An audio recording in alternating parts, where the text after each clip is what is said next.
এখন পর্যন্ত রামগতি কমলনগরের মানুষ আমাকে কখনোই পরাজিত করেন নাই। তাদের কাছে আমার অনেক কৃতজ্ঞতা। তাদের কাছে আমার জন্ম আজন্মের ঋণ।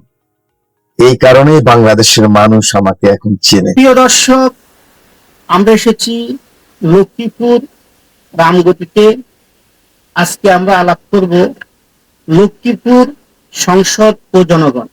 আমাদের সাথে আছেন বাংলাদেশ জাতীয় সংসদের মাননীয় হুইপ, বাংলাদেশ জাতীয়তাবাদী দল বিএনপি, বাংলাদেশ জনগণের কাছে ইতিমধ্যে উপাধি পাওয়া সুপ্রিম লিডার, লক্ষ্মীপুরের মানুষের আস্থা ও ভালোবাসার নাম জনাব ABM আশরাফুদ্দিন মিজান। আপনাকে বীরচট্টলা টিভির পক্ষ থেকে শুভেচ্ছা ও মোবারকবাদ। আপনি কেমন আছেন? আপনাকে ধন্যবাদ। আলহামদুলিল্লাহ। 1972 এর সংবিধানে বলা আছে, রাষ্ট্রের মূলনীতি হবে মানুষের অর্থনৈতিক মুক্তি। লক্ষ্মীপুরের সেই জেলে যে রাত জেগে মাছ ধরে, তার ঘরে সেই মুক্তি কবে পুষাবে? হুইপ এবং জনগণের প্রতিনিধি হিসেবে আপনার ভূমিকা কি? আপনাকে ধন্যবাদ। প্রথমে হলো যে আমি আপনার মাধ্যমে দেশবাসীকে জানাতে চাই, আমি একটু প্রচার বিমুখ মানুষ, কিন্তু আপনি কমলনগরের ছেলে, আমার রামগতির বাড়িতে আপনি চলে এসেছেন, অতএব আপনার সাথে দুটি কথা তো বলতেই হবে। আপনি আমার ভোটারও, আপনার সাথে কথা না বলে আমার উপায় নেই।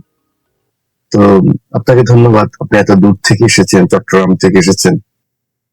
আমি যেটা বলতে চাই, এই আমাদের প্রথম হলো, আমি তো সংসদ সদস্য। এই মাটি থেকে, এই মেঘনার পারে একসময় একটা দ্বীপ ছিল, আইল্যান্ড ছিল। এখানে প্রথম 54 সালের যুক্তফ্রন্ট যে নির্বাচন, সে নির্বাচনে বিজয় লাভ করেছিলেন কমিউনিস্ট আন্দোলনের সারা উপমহাদেশের অন্যতম নেতা মরহুম মোহাম্মদ তোহা। তার বাড়ি ওই রামগতিতে, বর্তমান কমলনগর উপজেলা।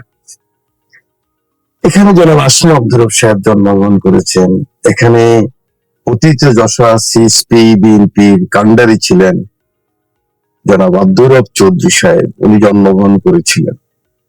এখানে অনেক বড় বড় মানুষ, পাকিস্তান আমলে NSF এর সারা পাকিস্তানের নেতা মরহুম জমির আলী সাহেব এখানে জন্মগ্রহণ করেছেন। এখানে আব্দুল মালিক সাহেব PCS, মোস্তাফিজুর রহমান সাহেব, ওনারা জন্মগ্রহণ, একাডেমিক মানুষ ওনারা। তা আমার সৌভাগ্য হয়েছে এই মাটিতে জন্ম নেওয়ার। এটাই আমার জন্মের বাড়ি। এই ঘরেই, পাশের ঘরেই হয়তো আমি জন্মগ্রহণ করেছি। আমি এই মাটিকে ভালোবাসি, এই মানুষকে ভালোবাসি। এই মানুষকে ভালোবাসার ফলেই আমার কোনো মানে খুবই কম আত্মীয় স্বজন আমার। আমি একদম একা মানুষ ধরতে গেলে। রব্বুল আলামিন আমাকে সাহায্য করেন বলেই আমি রাজনীতি করি। এই মানুষগুলি, এই প্রান্তিক মানুষগুলি দীর্ঘদিন 27 বছর আমি MP আছি, মাঝখানে 10-12 বছর ছিলাম না, কারণ 9 parliament I was the member of the parliament. I was the standing committee chairman at that time. So আল্লাহ এবং জনগণের সাহায্যে এখানে বারবার নির্বাচিত হয়েছি। এই বড় বড় মানুষগুলির সাথে আমি নির্বাচন করার সুযোগ হয়েছে, জয়লাভ করার সুযোগ হয়েছে। এখন পর্যন্ত রামগতি কমলনগরের মানুষ আমাকে কখনোই পরাজিত করেন নাই। তাদের কাছে আমার অনেক কৃতজ্ঞতা। তাদের কাছে আমার জন্ম আজন্মের ঋণ। এই কারণেই বাংলাদেশের মানুষ আমাকে এখন চেনে। তা আমি যেটা বলতে চাই, এখানকার প্রধান সমস্যা হলো নদী ভাঙা। নদী ভাঙার কবলে আমরাও, আমাদের বাপ দাদারা নদী ভাঙা। এই বাড়িরও মাত্র এখন 300 মিটারের মধ্যে, 100 মিটারের মধ্যে কিন্তু নদী। এতদিন ভেঙে যাওয়ার কথা ছিল। 5ই আগস্টের পরে মনে হয় পানি প্রকৃতিও আমাদেরকে সাহায্য করতেছে। আগে যেভাবে ভাঙতো এখন আর সেভাবে ভাঙে না।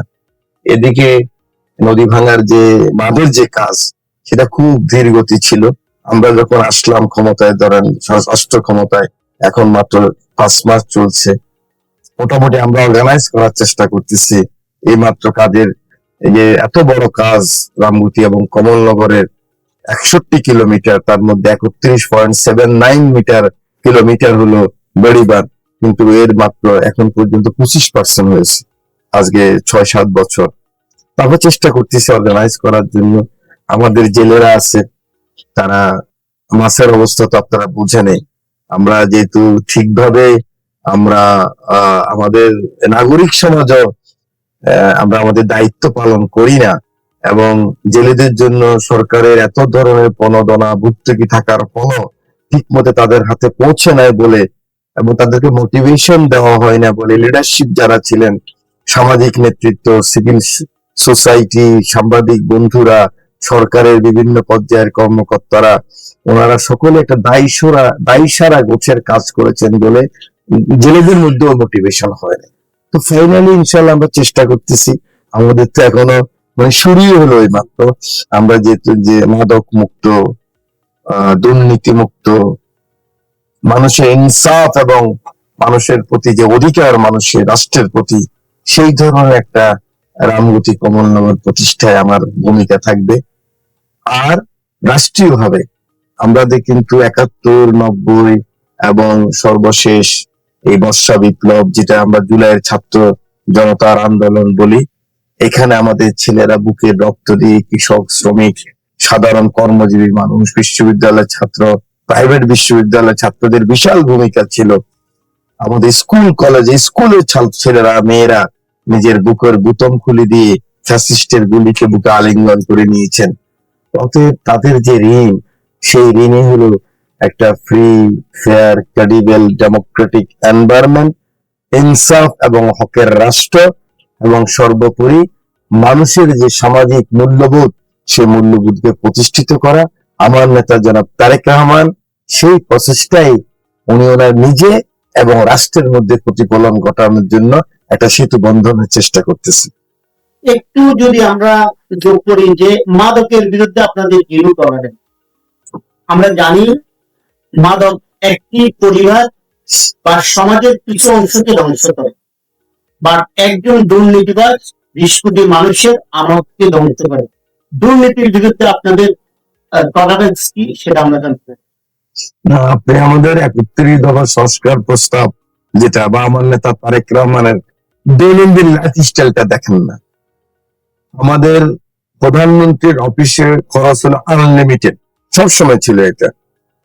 আপনি শুনলে আপনার মাধ্যমে দেশবাসীকে আসলে জানাতে চায় না, কারণ সুন্দর তো আস্তে আস্তে, সুন্দর কিন্তু নিজেই তৈরি হয়।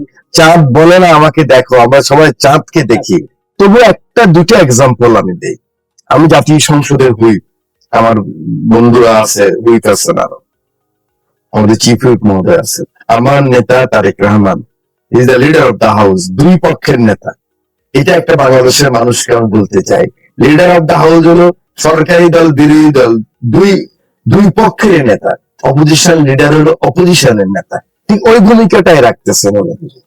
আমাদের জাতীয় সংসদের প্রথমে আসে উনি চেক করে দেখেন এসির কত ডিগ্রিতে চলতেছে। আমাদের প্রধানমন্ত্রীর অফিসের লাঞ্চের প্যাকেট হলো 150 টাকা, জাতীয় সংসদে আমাদের টিফিন হলো 50 টাকা অনলি। তো ওনার নিজস্ব দেখেন আজ পর্যন্ত একটি পতাকা লাগায় নেই। ওনার গাড়ি বহরটা দেখতেছেন, ওনার সফর সঙ্গী দেখতেছেন। মালয়েশিয়াতে ওনার সাথে যিনি গিয়েছেন, তিনি কিন্তু চায়না যাওয়ার কথা, তিনি আর চায়না যান না, ওনার দরকার নাই চায়নাতে, কারণ একই ফ্লাইট ছিল। কিন্তু আবার যিনি চায়না যাবেন, ওনাকে উনি মালয়েশিয়া নেন নাই, কিন্তু বলছে তুমি এখান থেকে চায়না চলে যাবে।